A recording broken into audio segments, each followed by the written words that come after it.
Welcome back to the Meaning Forge. Today I'm joined by Matthew Brackett. Matthew Brackett served as a priest in the Roman Catholic Church for 20 years. He then joined the Navy as a chaplain and is now self-employed in MJB Consortium LLC.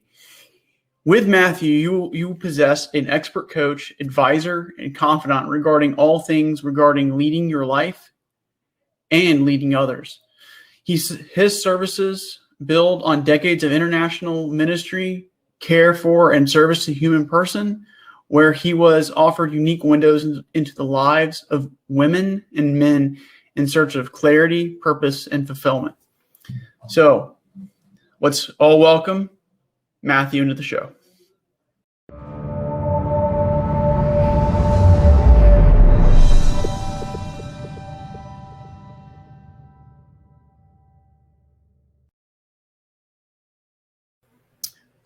All right. Hello. Welcome, Matt. So I'm assuming MJB is your full initials for your company. Is that correct? Yeah, it's Matthew Joseph Brackett. That's what it stands for. I probably market myself. That's the official registered name, but I'll probably market myself as something like Brackett Consortium or Brackett Alliance, something like that. I'll figure it out. Hey, you got to start somewhere, and that's the most important thing. So again, welcome to the Meaning Forge, where here we're on a. I'm very hesitant to say like we will find meaning in life outright. Most likely, we will find some. I think, in the words of Lewis, it's kind of like a calling to meaning in many regards, right? We see it everywhere, and we kind of have to sniff it out, find out where it's coming. Or maybe from our military backgrounds, it's where, we may not be able to see the speakers or see the national flag during the national anthem, but we still stand in a position of attention and face the music. Yes.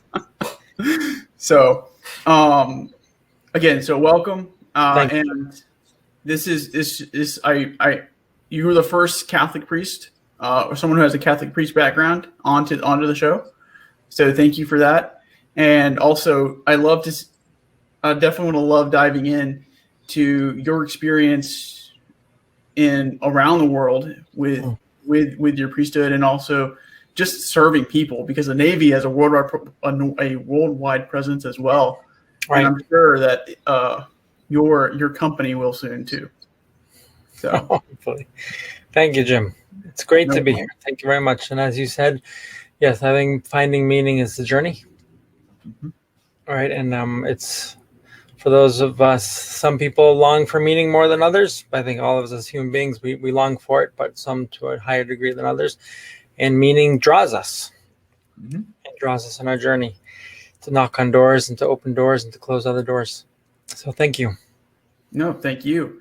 So if we were to kind of start summing up some things, the first question, and this is my favorite question because it's the dreaded interview question too, that people get asked all the time, which is, tell me about yourself. Right. Oh boy. Yeah, that's very broad. Yeah, we start broad and then we'll go in. So I am a good icebreaker. I'm the 10th of 13 children. And my mother passed away 8 years ago. I grew up my dad's still with us, and I'm staying with him right now. And I grew up on the outskirts of Boston, really small town, New England. I went to a small Catholic school, big family, but everything else was small. Small New England, small Catholic school. My school, when I joined that school, there were 17 students. My graduating class was 4. So yeah, but that very much marked my the first 18 years of my life. I grew up in a very close to religion, and Catholic faith is very important to our family. Also close to a monastic environment where we went to school, and I have 2 brothers that joined that order. So we grew up very, very exposed to monastic life, Catholic priesthood, the nuns, and all that, right, in a very farm-like setting. And my parents were they're very generous people. and we can see that in the number of children that they had. And then our house was always open to others. We had cousins, we had friends, we had friends of my parents who maybe were going through unfortunate moments in their life, and they would the doors were always welcome. So anyone who visited our house always found a bit of entertaining chaos, but always an open heart. And that's the setting that we grew up in. So our parents really trained us very much in generosity and openness and service. And that's in a few words, that's sort of what where I come from. Okay, quick question. Are you a Red Sox fan? I am, yes. Anything Boston. Okay. I'm assuming you're also a Patriots fan. Yes, Patriots, Okay. Bruins, Celtics. Okay, so all the New England teams were like The drop kick Murphys. Have you ever heard of the drop kick Murphys as well? Oh yes, That's yes. awesome. Drop kick Murphys are solid. Like it doesn't matter where you go. Like it's always a solid thing to listen to. I went to school with some of their cousins actually growing up. Oh, that's awesome. That's awesome. So it's a 6 degrees of separation thing, right? Except you're like on degree 1. So that's pretty cool. Something I kind of want to dial in on, so you kind of grew up around the Catholic environment. You grew up around and I like how you described it, the monastic environment as well. How did that influence you to go into the priesthood? It didn't. I think my parents made sure that we were exposed to all kinds of environments. So they made sure we were exposed to that, and then to other groups, church groups, but also the other professional environments as well, universities and colleges. And my dad graduated from Northeastern University in engineering. I have other brothers that did the same thing. So I think my parents made sure that while faith was important to us, that we were exposed to other realities. Did that influence me? Actually, growing up, I said I never felt a desire to be a priest or a brother or a monk or anything like that.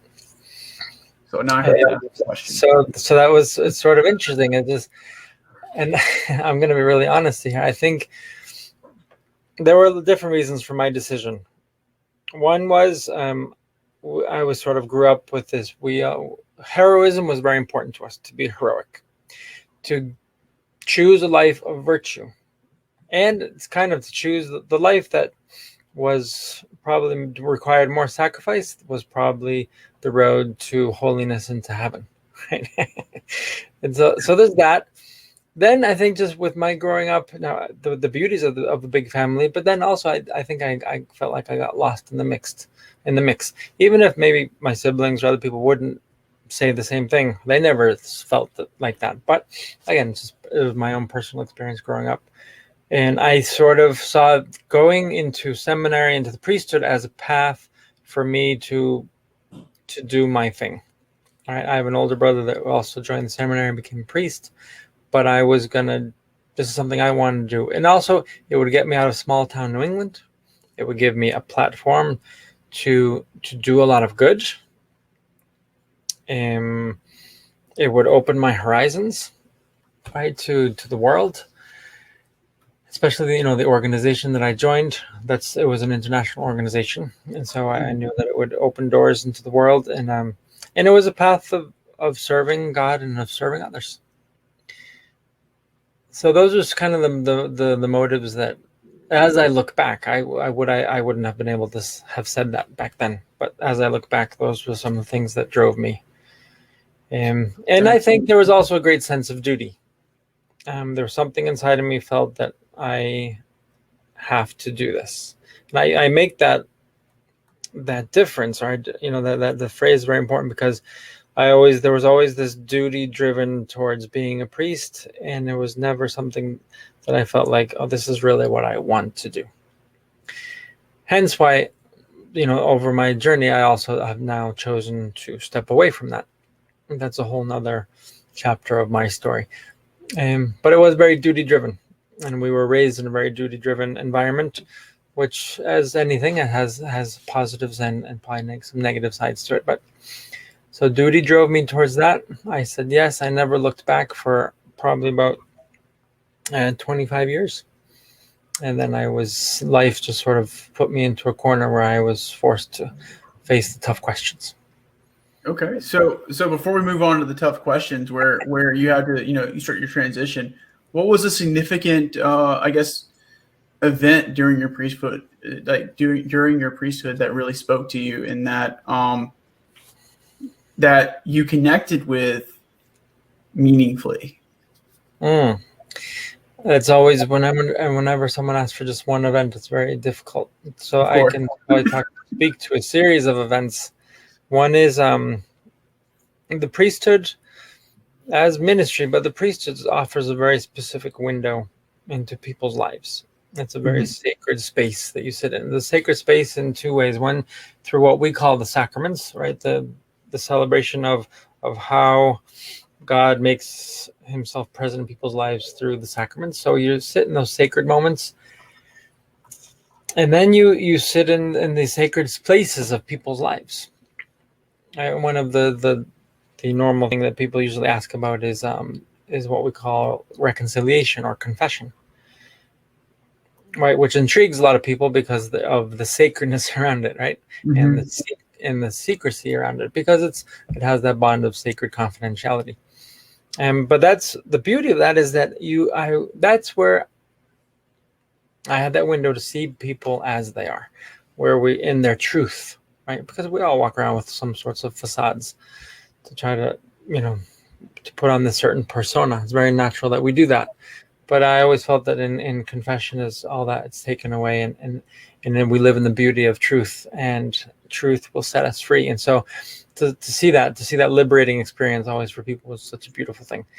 Another moment, specific moment, is when you prepare for priesthood, there's these different steps. And one is called when you become a deacon, you're ordained a deacon. And for me, that was just a very powerful spiritual moment, because I felt very unworthy of the gift that I was receiving. And the image that hit me during that ceremony of when you're vested as a deacon is that of the prodigal son. When in the biblical, in the Gospel of Luke, the biblical version of the prodigal son is when the son who had left home and he comes back home, and he's treated as a son, right? And he's sandals put on his feet. He's put, given the garb, a ring on his finger. And so I just had that experience of being ordained a deacon, where I was being embraced by my merciful and heavenly Father. So that was that's one specific moment. Okay. So there's this idea, and just kind of make sure I sum this up correctly, that you were filled when you were connecting with people during confession, and then there's this, if I'm not mistaken, there's like this streak of humility that I was picking up with when you were becoming a deacon. Is that accurate? Yes. Mm-hmm. Yes. Okay. That's fair. So thank you. I love that. We'll have to revisit some, particularly I'm really dialing in on the confession part. I think that's really interesting. And so I want to dial in on that in the sword. So tough decisions and tough questions time. Most people would say, I've done something for 20 years, and that it's the opportunity cost associated with going to something else, it just isn't there. And so they'll either stay in that career or that path, or you'll see some people move on. I think there's two parts to this question. There's one part that is said, hey, like, I'm fulfilled with the priesthood. Like I've reached the fulfillment portion of the priesthood. Like, I would like to know what that was. And then what is the sense of adventure in joining the Navy? All right. Yes. Well, I joined the Navy as a priest, so that's also important. Oh yeah. Because I'm sorry. As a chaplain. That's all right. I can explain this really quickly, not too quickly, but I'll explain. That's perfect. It's really 30 years, because there's the 10, 11 years of training.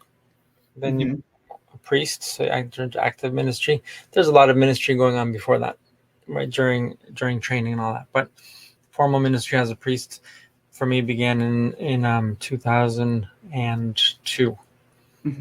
All right. So, and then that So I basically 19, but I was 30 years in that lifestyle between training and education, and then and what we call religious life, and then active ministry as a priest.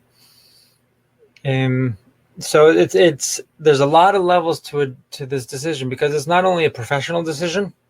Mm-hmm. There's a theological level, there's a spiritual level, there's a social level, there's an emotional level, and there's a lot of things. And so I sat with this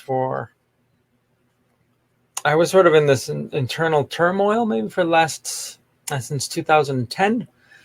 But I didn't begin to really face it honestly until around 2016. So 2016 is when I sort of put the possibility of leaving active ministry on the table. I was very resistant to that, because really when one becomes a priest, it's a commitment for life, right? And so it's very challenging to question that. It's challenging for me as a person and someone who has made that commitment, and then it's challenging for all those that I've served and family, and it touches a lot of people. So so it's a very scary thing. And not only that is, when we, since we both worked in the military, when people retire after 20 years, well, it's the end of a chapter, they have a pension, all this stuff. I don't have any of that. So that's why it's a big risk. I'm leaving the comfort of what I know how to do and what I've been very good at. And everything else that goes with the professional side of any job, but I'm comfortable. I know a lot of people. I'm well connected. I'm good at what I do. I have all the knowledge that's necessary, and experience and personal charisma and all that stuff. So the big, so why step away, right? Why step away from that comfort into the discomfort of starting over in a certain way, right? With no financial stability, no pension to lean back on, and sort of, what I say, homeless and unemployed, right? At the age of 48.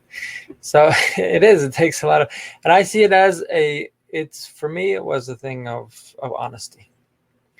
There were certain aspects of the priestly life, of the institutional and of the priestly life, that was not fitting. And it was the ability to honestly recognize that. It was taking an emotional and mental toll and spiritual toll on my life, which sounds contradictory, right? But the fact is that it was. And so I had to pay attention to that. I think I was really searching for a lot of authenticity and honesty. And this is where things get difficult, because almost theologically, or in the church setting, they say, well, the most authentic thing to do is to continue to be a priest and to do it better, right? But inside of me, it was I felt that was not an honest thing for me to do, right? It was not honest towards myself. I didn't think it was honest towards God, and wasn't honest towards the people that I served. Because for a good number of years, I felt like I had to put on this, as I said before, this persona, this facade, this show that I was the priest, right? They have to live up to this identity. And you can only do that for so long before it really begins to kind of wear on you. And so that's what I was internally, that's what I was experiencing. So it was facing that was a thing of honesty. It required courage, because there's a lot of pushback, and like I said, just humanly, I'm stepping away from a comfort zone into great discomfort. So why did I join the Navy? Joining the Navy was part of this whole process, because it was a moment for me that I wanted to do a different type of ministry. I wanted to serve in a more diverse environment, which the Navy and the Marine Corps offered me that possibility, where I exercised ministry as a priest, but in a very diverse environment.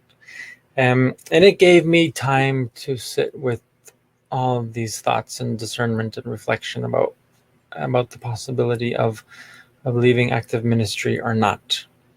And what it also did for me was it served as a transition period.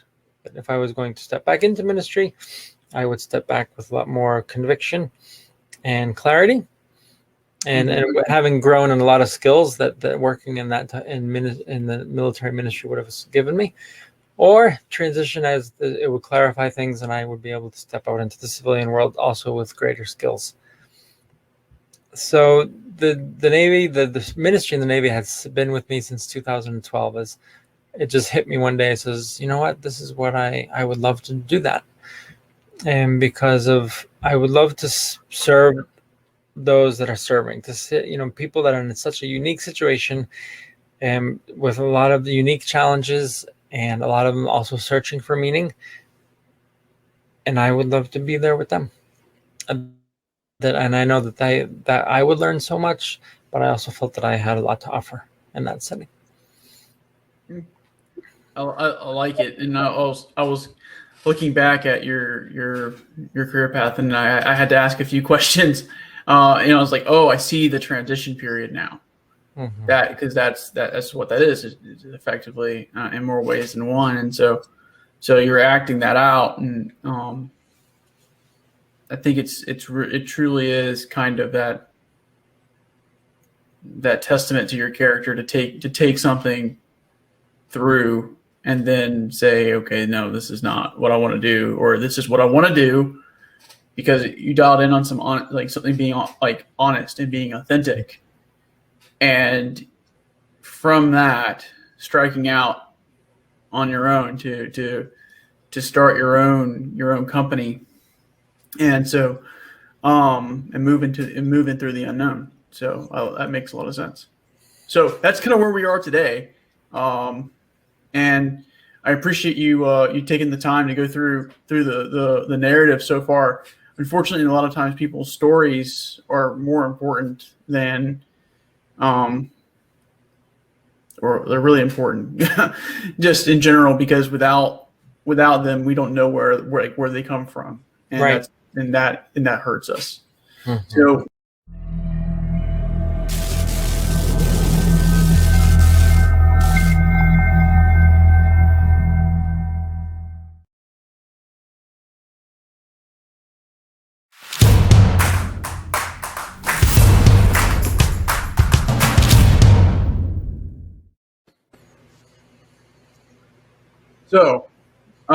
we're now in the hammer phase of this conversation, and one of the things that I'm curious about, because I think it has probably the most to do with bringing these materials together and making who you are today. There's something there dealing with honesty and authenticity that's difficult to deal with, because what I'm seeing so far, and let me know if I'm off, there's this idea of heroism, this idea of virtue, sacrifice, sense of adventure as well. I think we could see that just by just a heads up, and let me know if I'm off here, but you've been to countries like Italy, Colombia, Ireland, England, Chile, Mexico. Right. I mean, you joined an international organization to get out of Dodge. That's right. and you went, and that's awesome. It is, yes, definitely. I do enjoy adventure and new experiences. Yes. What's been the hardest part about being honest with yourself and confronting the authentic, or the realist notion of who you are? I think the answer is in your question. Maybe it's harder than what people think. It's hard to be honest because as a defense mechanism that we have as human beings is we paint pictures in our mind of how we think things are. We have blind spots. We sometimes live in denial. Right? We tell ourselves certain stories. And so I think the hardest thing is it's not only doing it, but it's really, I think the challenge is life brings you to those moments when you're on your knees. That's the hard thing. When I had this realization that I was sick, this realization that I couldn't do this. I think in life does that, and that doesn't happen in one day. That happens through a series of events, right? Mm-hmm. And it can take years, right? And it, for everyone, that looks different in everyone's lives, right? It can have to do with some sort of substance abuse or addiction, or just dysfunction in the personal life or in a relationship, or life sort of just kind of, it puts us on our knees. And that's the very hard thing, because it's discouraging, it's frustrating. There are moments during those years where I hated myself, hated my life, and that's not a happy place to be. While I was trying to, put on this face that that life is a wonderful thing, and because I truly believe that, but I was going through an internal hell, if you want to call it like that. So I think that's the hard part. That what became a little bit easier was because it's a liberating experience when we face the truth. Mm-hmm. And I like, we're able to call things by their name, and take ownership of that, and see. I have this piece that I wrote about pain as a friend of mine. And Mm-hmm. when we begin to discover all of this as an ally, as a friend, as someone who's in my corner, and not someone who's trying to hurt me. Is that a published work, or is it like, on LinkedIn, or is it still held close to the chest? It isn't. No, I don't mind publishing it. I have it on my desktop. That's fair. That's fair. I write too, and I like to, I'm kind of drawing parallels to one was something that I wrote. It's called Candle in the Dark. Mm-hmm. And the idea, of course, is, it's a candle, and so it's a light. And one of the things that it sounds like is like you have to take that small light and kind of point it at what you hold the most sacred. Like this, I phrase it as the sacred shadow. Mm-hmm. And so that way it illuminates what's in that sacred shadow. Right. Because if you don't do that, then you don't reveal it, and then you don't know what truth is. Right. Yes. Yes. And so I think at least in this cultural and mentality setting that I was in, is I was constantly trying to prove to myself that I could do it. I had to prove to an institution that I could do it and that I was good at what I did. I had to consistently and continuously prove to other people. Mm-hmm. Right. And so when I finally stepped away from that, it's very challenging to do that, but it was also liberating. It's all right.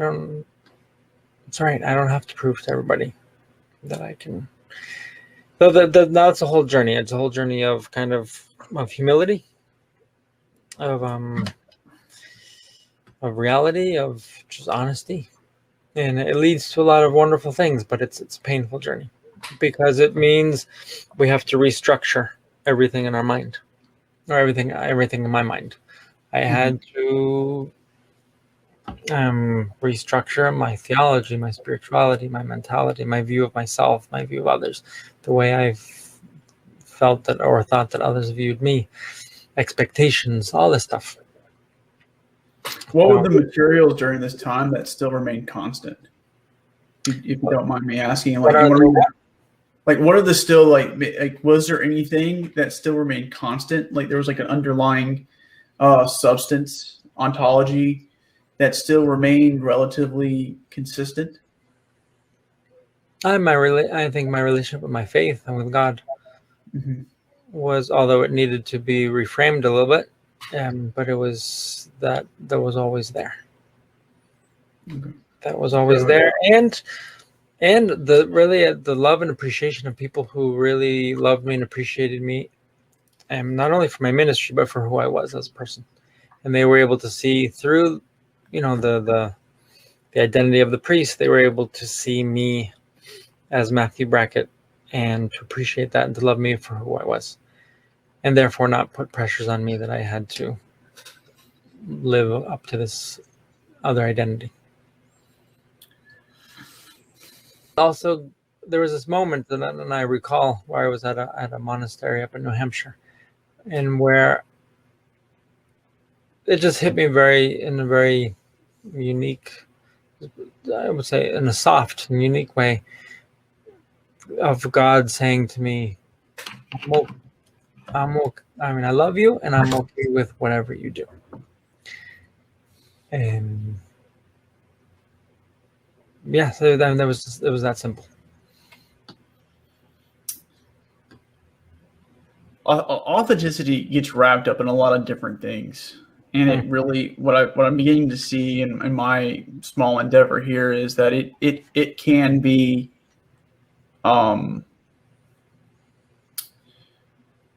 I guess how would I say this, mixed with both bad procedure. So like forging something still requires a procedure, a tradition, and also bad materials. And sometimes it's hard to tell those bad materials until the sword or might different, because this can be cyclical as well. We can see this as a very cyclical type of thing. The sword is made and then you see the imperfections in the sword or what's revealed to you during the forging process. So I appreciate you sharing that with me. Hey, I'm gonna, if you don't mind me, offer a little reflection on just on Sure. And I did an interview on patience, pain and patience, patience and pain, and I think this is important because you were speaking about, rather than using the word bad, I would say poor or unhealthy. Yes. Poor materials or unhealthy ways of going about things. And so I just think that sitting and going back to the whole pain thing, I just think sitting in pain patiently meant a lot to me. And as I look back, it did me a lot of good. It required a lot of patience, though, and it required me to be able to look at the big picture. But going back to authenticity authenticity is it's a word that's used a lot.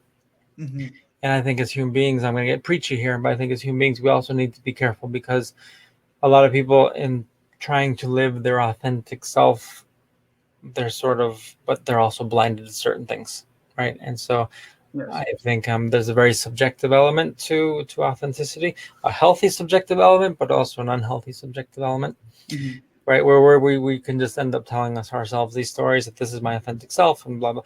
And I was very careful that I checked that over and over and over again myself, that in my search for honesty and authenticity, was I being inauthentic to myself, to Mm-hmm. and all that. It was very hard. So authenticity, it's used a lot today.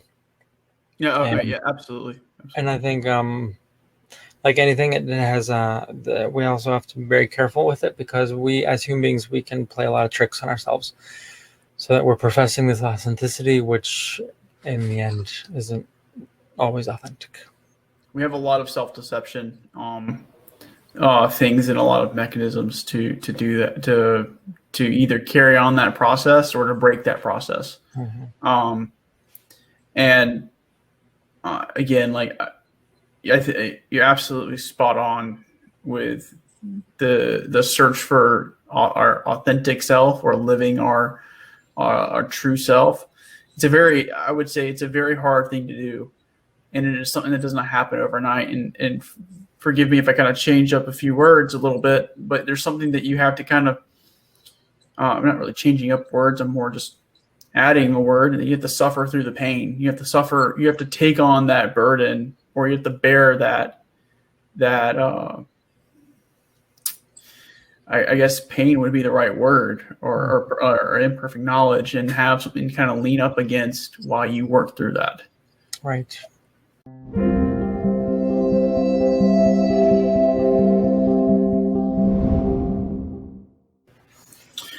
All right. So the sword now is this idea of actually being in a mode of being, right? And again, this is cyclical. This could be, you're in a mode of being when you decided to go off into the priesthood, when you decided to go into the Navy, to where you are now, right? Because you can be acting different things out at different moments in time. And the way I like to always frame this is you can make multiple swords. You don't have to make one and carry it around all the time. You may make your favorite and you may carry around that one all the time, but you might want to be always kind of forging a new sword, so that way you keep yourself sharp. So, or at least sharpening it. Yeah.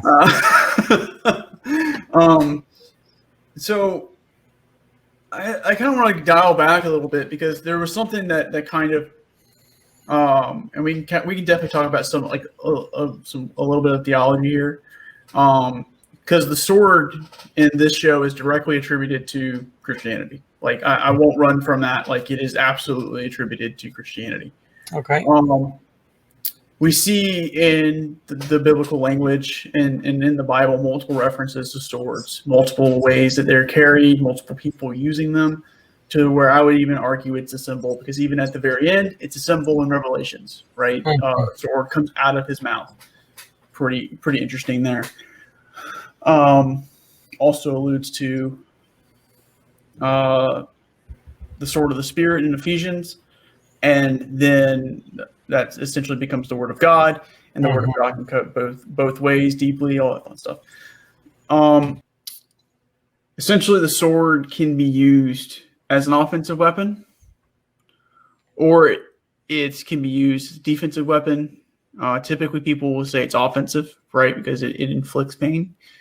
I guess the way I'm trying to phrase this is: are we using it right, treating it as a weapon in that regard? Like, are we giving the respect of the sword that is due, and are we treating it the right way and using it the right way?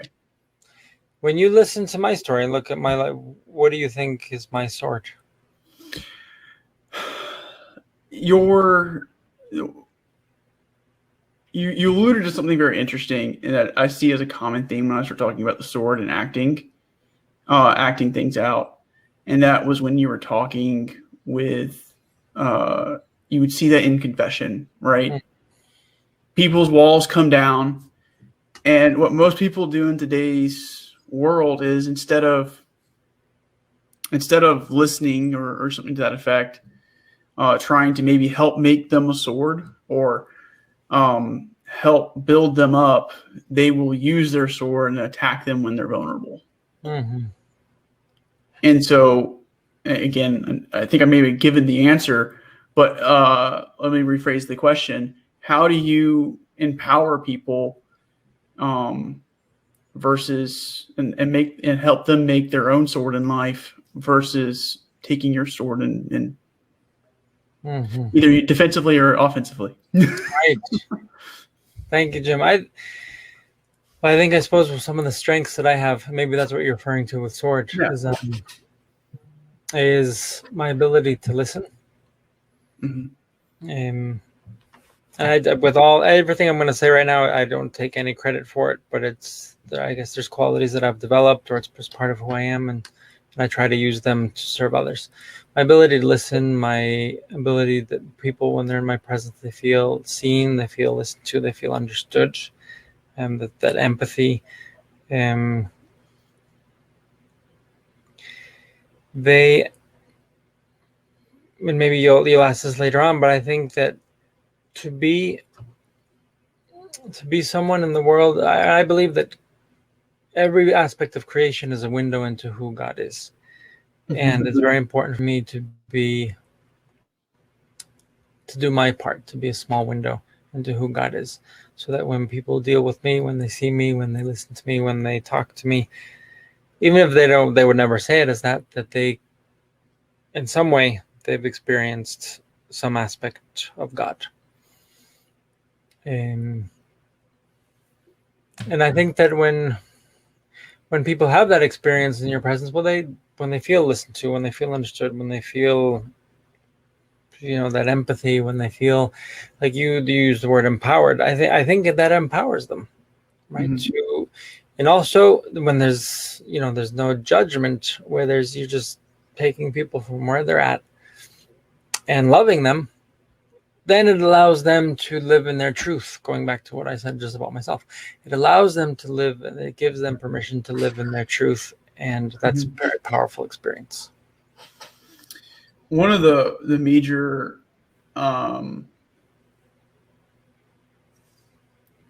psychotechnologies that and I use that word as like a mental tool,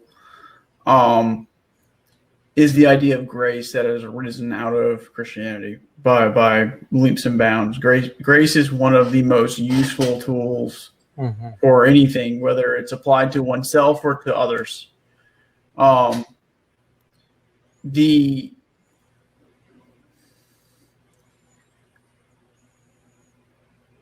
Just let me know if I'm off here, but you mentioned empathy, like listening.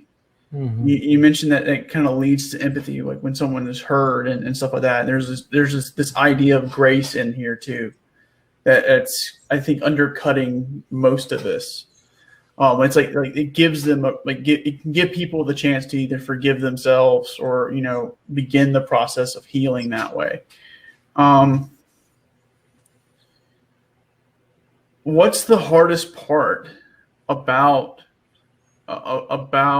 trying to go through this process with somebody? And again, like you're also connecting with them too, and other things like that. So I'm just curious, like what is the hardest part of that endeavor?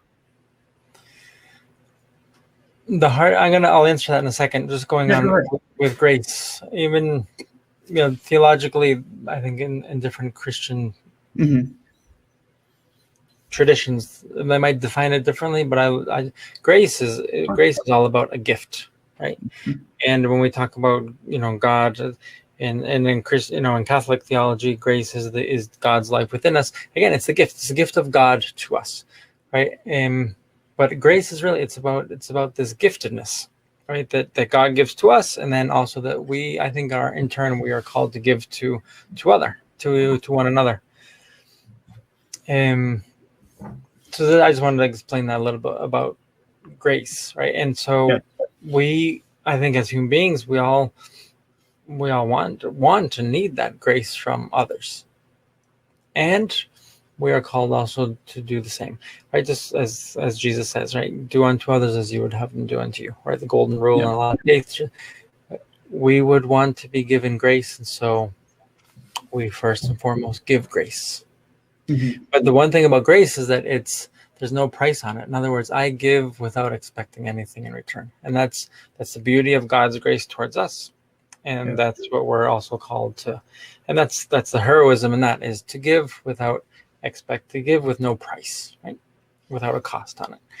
So, but going back then to your question, you're gonna have to remind me what it was. Well, what's the hardest part of that? Of that process, right? Of connecting with people and giving grace and so on and so forth. The hardest, I never really saw it as hard, but it's hard to see people suffer, right? And what I call detached involvement, and professionally, just very important to be involved in people's lives, but not get too involved, right? Be detached at the same time. And that's sort of a skill that one can develop through the exercise of that. Because I care, right? I'm involved, right? But I have to be able to step away and to continue my life and allow someone to live their life, right? So the difficulty is watching people go through their pain and knowing that I can't do anything about it. Right, that it's the ball's in their court. Secondly, it's being to listen and to listen and to listen and to provide that empathy. While it's a very beautiful experience, it's also can be very tiresome. Right, and I suppose the other thing is also just to be able to, again, that detachment is not to tell people how to live their life. And because that's a very easy mode to switch to. But to allow people the patience to allow people to come to their answers. and to artistically facilitate that. So that's, and maybe.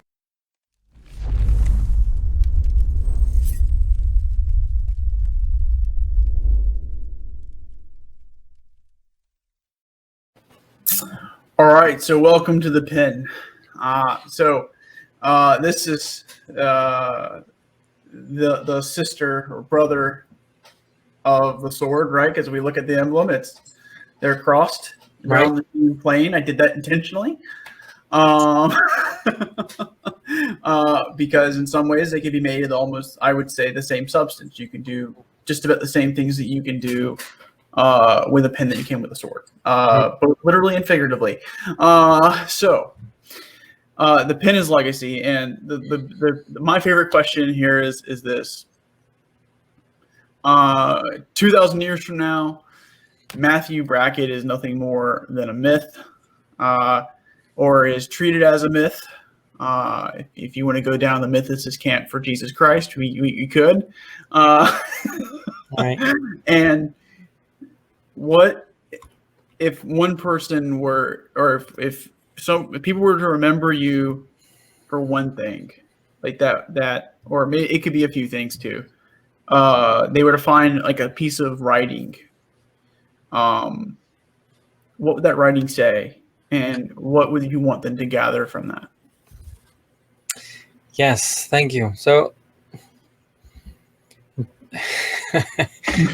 there's a lot of ways I could go with that, but yes, it's in 2,000 years. I don't expect to be remembered at all. Maybe some worn out tombstone somewhere will say, "Here lies Matthew Brackett." How would I want to be remembered? It sounds simplistic, but if people would say he was a good man, and to say that in all honesty and truth, I think that's a wonderful thing to be said about someone. And secondly, if people would say that their encounter with me, or with my words, or with my presence, gave them a window into who God was, or to the transcendental, helped them to think beyond the finite and material. One of my favorite ways to kind of look at humanity in some regards, just in general, is that we sit like, it's like we walk on this tension, right? This cord or something to that effect, and we stand between, where we have one foot in the finite and one foot in the infinite. Mm-hmm. And our legacy can be influenced any number of ways, and that is, I liked how you put that. To the infinite in this case would be the transcendental, if I'm not mistaken. Yes. And reaching up into that, and I would also say, with like maybe that your words, the collective experience of humanity too, in some ways, because now you're part of that, right? Like, I mean, you even though it's a very modest way of looking at it, you just want to be remembered as a good man. That is still significant. Mm-hmm. That is not an easy task, and we all know history is not kind, not all the time. No. People aren't kind. And I that's why I suppose one of the hardest things for me is when people assume that I have negative intentions, or I want to hurt someone, because that is totally contrary to my essence as who I am, right? Mm-hmm. I don't, I have a hard time holding grudges. I might, I try to understand everything in the context. I cannot hate people. Mm-hmm. I love people, which means for me, I look at people always with hope, even if it's people who have harmed me. But what's always has been hard for me is that assumption or interpretation that I would want to hurt or damage someone. And that's hard for me because in my essence, I think there's a lot of goodness. Mm-hmm.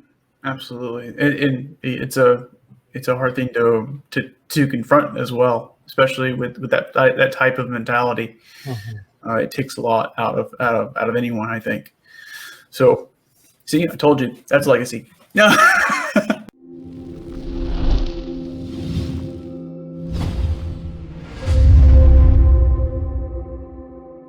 All right. So the crown is the binding agent, I think, and in many ways in the Meaning Forge, right? It is the what we hold everything in. It is all like in the older emblem. It's kind of where everything kind of went in, formed a tripod, and now it's just circle. It encircles everything. So from a self-discipline aspect, I see over the course of our conversation, one of the things you kind of talked about is heroism, and then there's also this idea of sacrifice too. And I guess what I would like to dial in on is the importance of being self-disciplined to know when to be heroic and when to maybe even sacrifice, and like what to sacrifice. Mm-hmm. Yes, and I'm going to explain something real quick. And Yeah, go ahead. I take this from John Maxwell, but it's Yes, where he defines disappointment or frustration or discouragement as the distance between between the ideal and the real, right? Mm-hmm. And we've already alluded to, that tension between Mm-hmm. the infinite and the finite, right? And that's very, all of us as human beings, it's a very healthy thing to have, is to have that tension, right? Mm-hmm. And tension to always to love more, to love better, the tension to be better, and however that's going to look, right? So that tension is very healthy. And I think, but where I think coming to terms with that virtue and courage and heroism and all that stuff, it was sort of like this ideal that was way, I'm trying to get on the screen here, the ideal that was way, I was just very too idealistic, and that created in me a constant frustration and discouragement. Right? And so I'm bringing this kind of, you never want it to be on the same level, but bringing it closer so that my frustration, discouragement was no longer an unhealthy frustration, discouragement, but it was just a healthy tension. Mm-hmm. And let's get back down to explaining that to get to your question. Remind me what your question was. What is the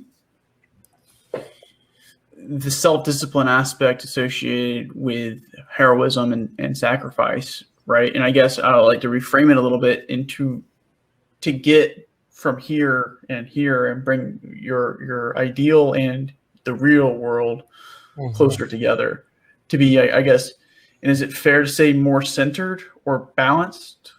Balanced, yes, healthy, balanced. Mm-hmm. And I think it's what I was willing to.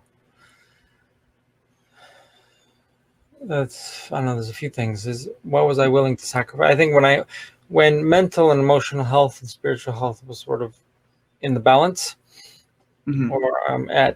or in danger, well, I had to kind of have that honest conversation of what am I willing to sacrifice or not, right? Mm-hmm. And for the greater good. So that's one thing, and then it just took a lot of. I think to make that happen, it just takes a lot of honesty, right? But we also have to. I try to hold myself in check because I have to be careful because. But going back to what we said about inauthenticity or authenticity, I want to make sure that I'm not deceiving myself. Also, by bringing my ideal too low, right? Mm-hmm. To more of a comfort setting where I'm no longer, where that healthy tension is no longer there. Right, because at least for me as a human being, for me as Matthew Brackett, that's not a healthy place for me to be, where I become passive, complacent, and because I think a healthy tension and drive and goals and ideals that nourishes me, that draws me. I've gone off a little bit, so I don't think I've answered your question specifically. I think you did. And there's that again. It's not an easy question to answer either. To like, what do you have to sacrifice, or in some ways be heroic in that sacrifice to achieve balance in your life. I mean, it's a process. If I kind of gathered that a little bit. It is. No, it is the process. And I suppose in my life, what did I have to? I sacrificed stepping away from active ministry as a priest, which was, it's a sacrifice involved. There's a loss of leaving that behind. There's a loss of identity, loss of a status, loss of the opportunity to do a lot of wonderful things. There's the loss of a platform. There's even loss of relationships. But I had to weigh different things on the scales of what I was willing to sacrifice and what not. Right. Mm-hmm. That's sort of what comes to me right now as you were saying that. Yeah, that's perfect. Yeah, that's perfect. And one of the things I think it's really interesting there is, you still maybe surrounded is not the right word, but you had people in your life, as you alluded to earlier, that were in it for Matthew, right? They weren't in it for the image of Matthew. They were in it for Matthew, and having, I guess, in some ways that connection and that, we'll call it empathetic grace or something to that effect, is really powerful to help discipline yourself to achieve those ends, or to become better. I think is a fair thing to say. I guess before we move on,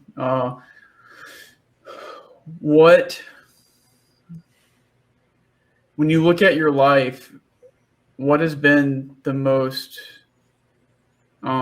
difficult burden that's weighed heavily on your head, like a crown, right? It weighs heavily on you, the burden of responsibility. What has that been? Oh boy, it was.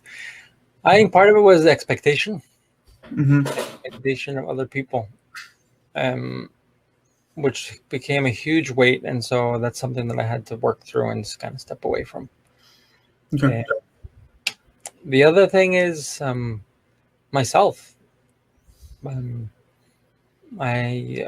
can't speak for other people, but I think for a lot of us, our greatest burdens that we carry around is ourselves.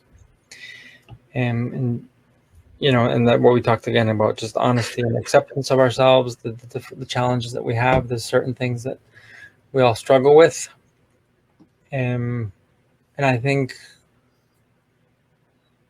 some of the greatest moments was just I don't want to say, it's not, because more it was situations, right? That was the greatest. Was going through situations where I was questioned, where being a priest in today's world is very challenging, right? Because you, as in a lot of maybe other sectors of society as well, the people will look at you and judge you through the lens of your profession, or people who have made mistakes in your profession, or people who have been bad, people who have been criminal. Right. And so you're sort of look through that lens and kind of put in that same, right. And nowadays with the police have gone through that. And again, a lot of people go through that and so that put me through a lot of difficult moments, because you can, as a priest, nowadays you can be accused of anything, and it's credible and basically guilty until proven innocent. It's credible until otherwise. But once it's out there, it's a cloud that's always over your head, and it will never go away. So that's hard, very hard.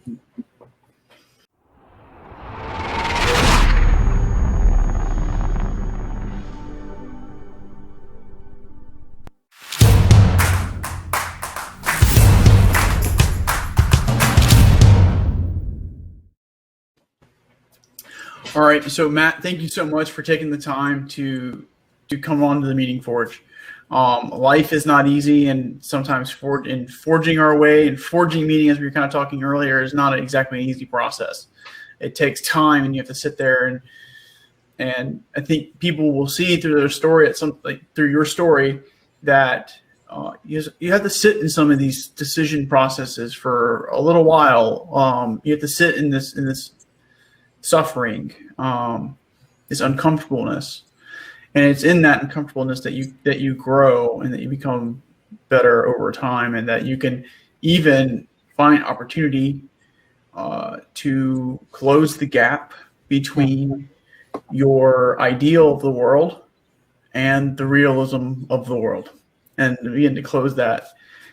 And one of the things that I found listening through the story again is this notion of connectedness as well. And we kind of spent some time on it, talking about grace, talking about how we connect with people in a way,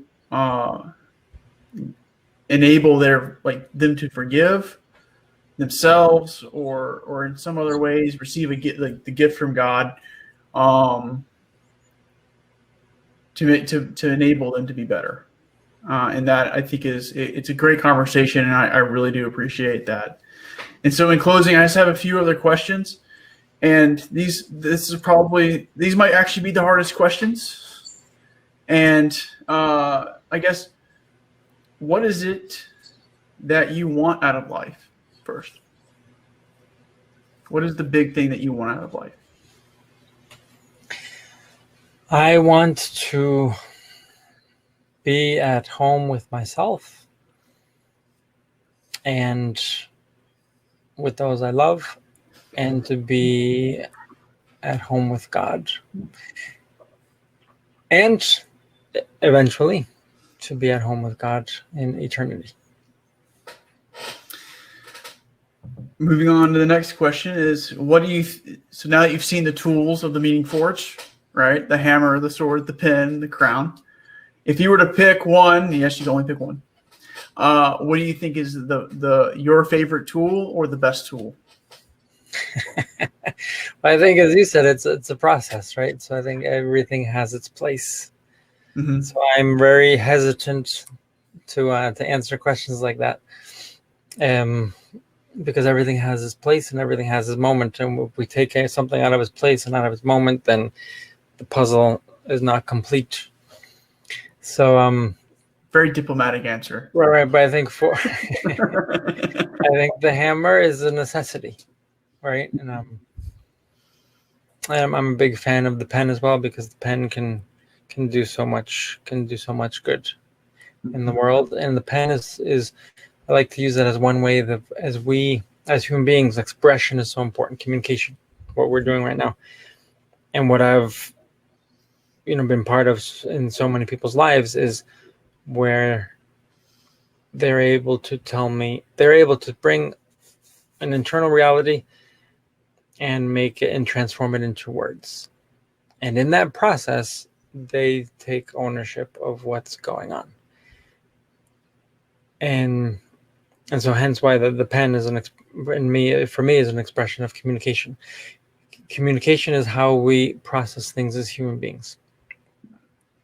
And so therefore it's a necessity. Absolutely. I really like that. And writing is, I think, in more ways like a gateway to our mind and other minds, right? I mean, that's why, people who say they want to go on an adventure, you can go read a book and go on into an adventure through someone's mind. Mm-hmm. And who's to say what they write down isn't any more real than any other thing? In some cases, it's probably more real because of some important lesson that can be learned. And so I love your answer. And thank you for sharing on the pen, for the pen. So that's the first time I get to ask this question. You're one notch for the pen. Understand everything has its time and its context. And then this is the last question before we go into your final moment with the audience, is what is your greatest hope and fear? My greatest hope, I think, is what I've already said, is really just to achieve the happiness and peace. Those are two big words. I'm very cautious when I use them. Yes. Happiness and peace. But that, I think that I'm on a journey in life to achieve those. My biggest hope is to, as I said before, to be happy, to be at home with myself, to be happy, and to transmit that to other people, the joy and the happiness of living, because life is so beautiful. And the joy and happiness of discovering meaning in the different steps of life. That's my hope, and my hope is to be someone who facilitates that for other people. And my hope is that people can, whether they're believers or not, they can discover in me some aspect or some facet of God. And what's the inverse of hope? Fear.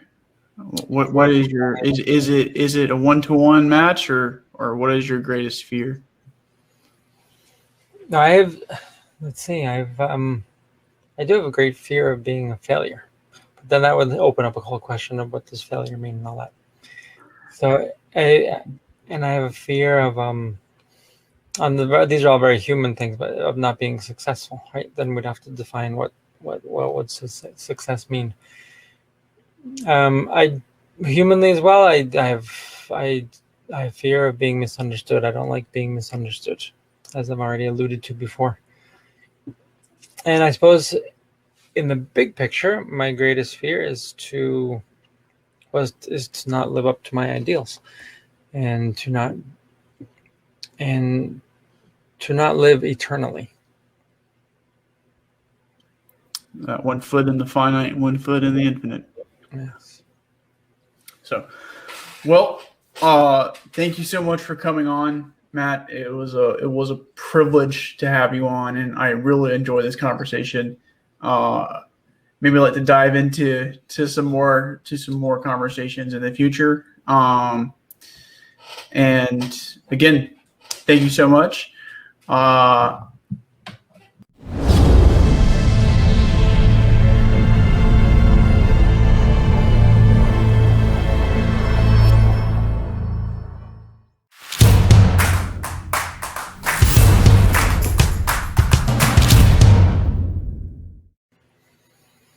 Thank you, Jim, for this time that we've had together.